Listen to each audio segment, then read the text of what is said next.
if somebody goes bankrupt, if you're going to see people are losing and needs to close some debt or margin calls, you don't pay that with gold. You don't pay it with Bitcoin. You pay it with dollars. And this is why also the dollar is going to have a massive rally.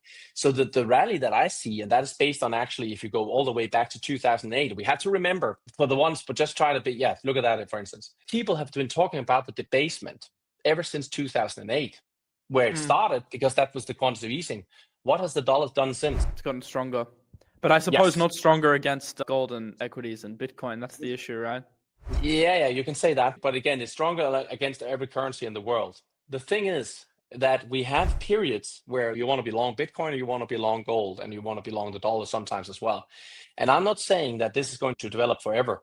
But the problem is, if you have a recession coming, which the business cycle is saying, and you potentially have a large top in Bitcoin, and you potentially have a stronger dollar, then you see the mixture of the cocktail that we're getting into. And that is the time where I think risk asset like Bitcoin is not going to like this. Gold will not like the deflationary phase, because what you saw there as well, if you look at this phase where the dollar went up in 2008, you'll actually see that both gold and silver, that phase, the first phase here, they're from the bottom there and up to that point in the first there, that was not a good time for gold. And that was a very bad time for gold.